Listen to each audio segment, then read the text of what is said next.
Halo semua, perkenalkan nama lengkap saya Stefanus Patrisnodona dengan NIM 2303050103. Nah, saya merupakan salah satu mahasiswa Prodi Ilmu Komunikasi semester 6. Di sini saya akan menjelaskan tentang analisis peran TikTok sebagai media baru dalam komunikasi digital. Studi kasusnya pada salah satu akun TikTok yaitu Rombengan Tapi Keren by Grace. Nah, salah satu akun ini adalah akun yang menjual pakaian RB dengan mengandalkan live TikTok. Nah, langsung saja pada latar belakang. Nah, yang pertama, perkembangan teknologi informasi saat ini membuat komunikasi berubah dari satu arah menjadi dua arah. Nah, media baru seperti TikTok itu memungkinkan interaksi yang cepat, luas, dan real time.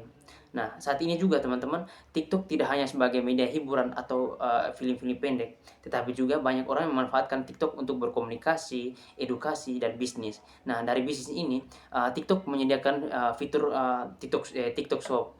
Nah, sehingga banyak masyarakat yang mengambil kesempatan ini untuk menjadi mengembangkan bisnis mereka, baik melalui live atau menjual dengan keranjang kuning.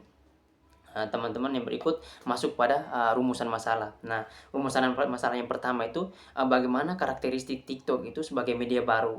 Yang kedua, bagaimana TikTok dimanfaatkan sebagai media bisnis. Nah, ini tujuan ini untuk penting untuk memahami peran TikTok dalam komunikasi digital saat ini.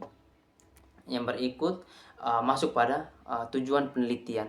Nah, yang pertama itu menganalisis karakteristik TikTok sebagai media baru. Yang kedua, untuk menjelaskan pemanfaatan TikTok itu sebagai media baru dalam komunikasi digital. Nah, sehingga dapat memberikan pemahaman yang lebih luas kepada masyarakat. Kita masuk yang berikut, teori media baru, teman-teman. Nah, media baru merupakan media berbasis digital yang bersifat interaktif dan tergantung pada jaringan. Nah, menurut teori, pengguna tidak hanya sebagai penonton, tetapi juga bisa sebagai pembuat konten atau edukasi. Nah, hal ini disebut dengan sebagai produser tambah konsumen dan juga konsumen. Yang berikut, teman-teman, karakteristik TikTok. Nah, yang kita ketahui karakteristik TikTok itu ada 4. Yang pertama, interaktivitas, yang dimana pengguna dapat berkomunikasi secara langsung melalui komentar dan live, dan juga bisa membuat video-video terbaru untuk mengedukasi orang lain atau video-video hiburan, teman-teman. Yang kedua itu digitalisasi, yang dimana semua konten yang tersimpan dan disebarkan itu secara digital, artinya dia tersebar secara luas dan tanpa ada batas penggunaan, teman-teman. Yang berikut itu user generate content, yang dimana semua orang itu bisa membuat konten, siapa saja, bahkan anak kecil, teman-teman. Itu tidak, dalam konten TikTok itu tidak dibatasi umur atau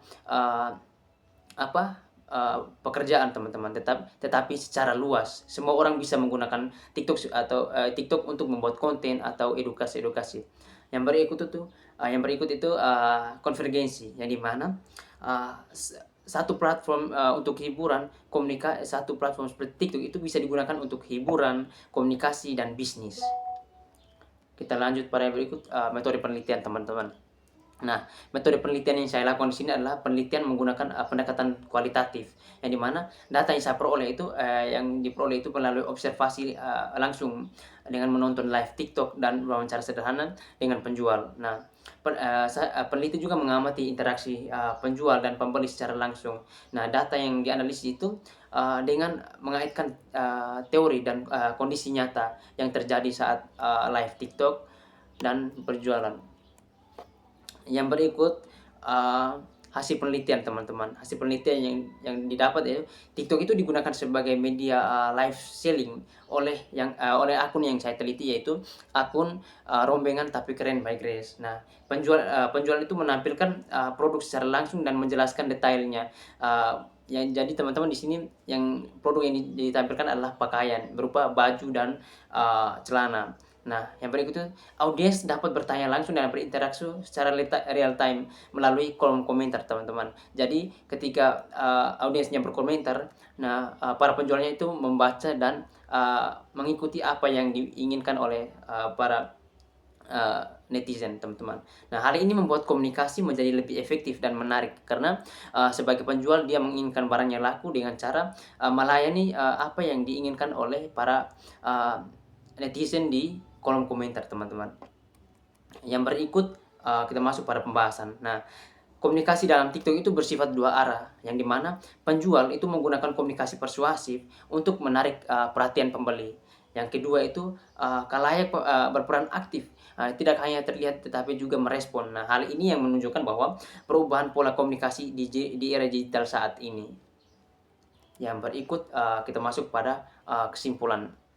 Nah, kesimpulannya itu yang pertama, TikTok itu merupakan media baru yang memiliki peran penting dalam komunikasi digital, teman-teman. Karena saat ini juga banyak masyarakat yang memanfaatkan TikTok sebagai bukan hanya sebagai media hiburan, tetapi juga peluang bisnis untuk menghidupkan pekerjaan mereka. Yang kedua tuh platform TikTok ini juga menghubungkan fungsi hiburan, komunikasi, dan ekonomi. Yang berikut, interaksi real time itu membuat TikTok itu lebih efektif sebagai media bisnis. Dan yang terakhir, khalayak menjadi aktif dalam berproses untuk berkomunikasi. Sekian dan terima kasih.